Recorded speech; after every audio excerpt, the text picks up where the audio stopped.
There's about 38 levels above top secret. The highest is cosmic. That's, okay, I'll tell you right off now, that's UFOs, aliens, and particleization. Now, like you heard a while ago, there's only probably about 25 people in the world that know things that are known at that level. No president has had that level, has ever been cleared for that level. Eisenhower was the closest. Eisenhower wanted somebody to be in charge. He tried the CIA director, and it didn't work. CIA was working primarily for itself. Most of the intelligence directors of the services were working for themselves. What happened was Eisenhower got sold out. I think that he realized that all of a sudden this matter is going into the control of corporations. He realized that he was losing control.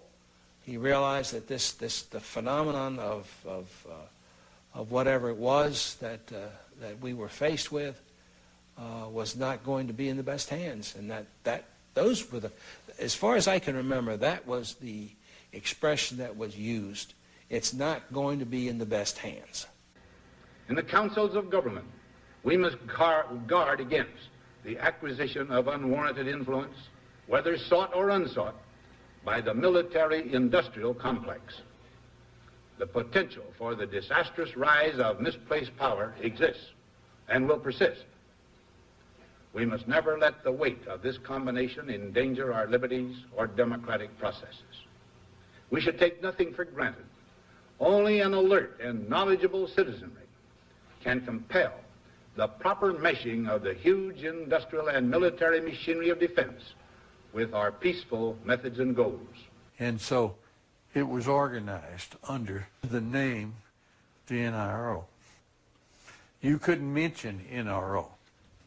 NRO, National Reconnaissance Office, basically run by the Air Force. The Reconnaissance Office, from my understanding of people that I've had contacts with since I retired, has taken on a lot more responsibility, particularly towards UFO and extraterrestrial activities. You could say that they picked up where Blue Book dropped off. If you're on that level, there's an organization worldwide called ACIO. That's Alien Contact Intelligence Organization. If you pay your dues and you follow the rules, you can benefit, your government is allowed to benefit from that organization's information. Henry Kissinger headed some sort of a study group back in the 50s to study the ramifications of this information if it had leaked through a credible source. In fact, Jimmy Carter was not brought into the loop. They, for some reason, the group, the control group, they don't trust the guy for some reason. They don't trust Jimmy Carter. They were afraid that he would come out and make statements, blanketed statements to the news media. I was contacted by Ms. Marcia Smith, who was the director of the Science and Technology Division of the Congressional Research Service. She asked to meet with me, and I met with her, and she informed me that President Carter, upon taking office in January of 1977, held a meeting with then the Director of Central Intelligence, who was George Bush Sr., and demanded that the Director of Central Intelligence turn over to the President the classified information about unidentified flying objects and the information that was in the possession of the United States intelligence community concerning the existence of extraterrestrial intelligence. This information was refused to the President of the United States by the Director of Central Intelligence, George Bush Sr.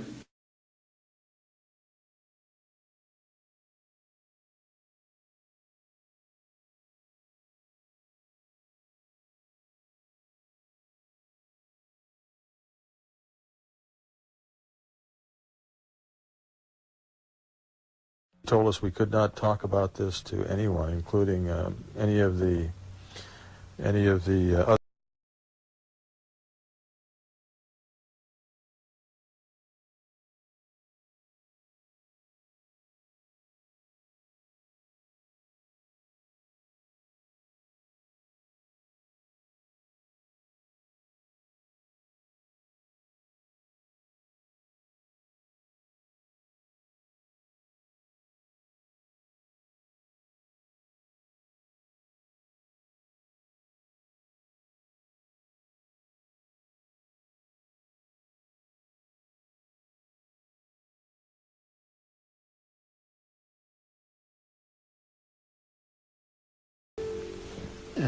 mentally fit to carry nuclear weapons, but I'm not mentally fit if I see a UFO. Well, this criticism and this ridicule is, I think, done.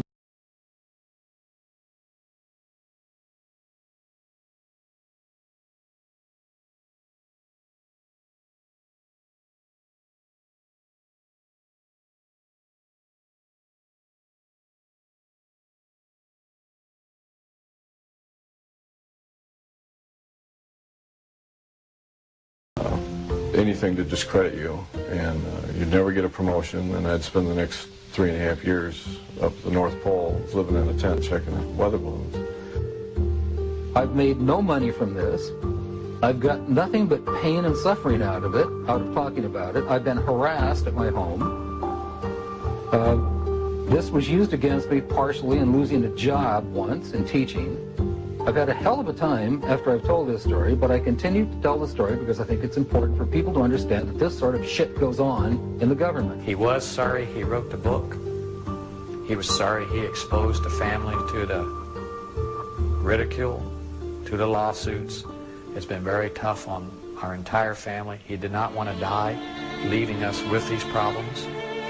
Just hope that the future people such as yourself and me will know what to do with this type of knowledge that this man brought forward. I do say that he is the first man to come forward in a high capacity.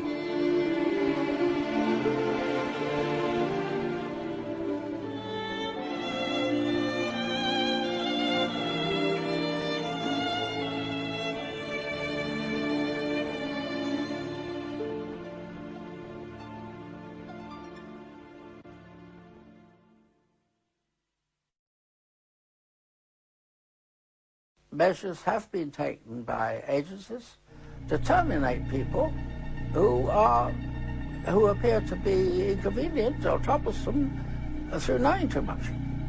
I would go interview people that claimed they had seen something and try to convince them they hadn't seen something or they were, hallucinating or something. Well, if that didn't work, another team would come in and give all the threats and threaten them, their family, and so on and so forth. And they would be in charge of discrediting them, making them look foolish, or so on and so forth. Now, if that didn't work, then there was another team that put an end to that problem, one way or the other.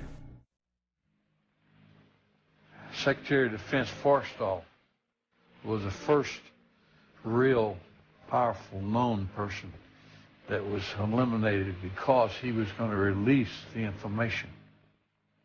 And nobody has ever paid for that crime. That crime had never been really thoroughly investigated by forces to see what happened to him. But most people know that he was thrown out the window of the hospital, and he wasn't killed by being thrown out the window, but he never got up alive.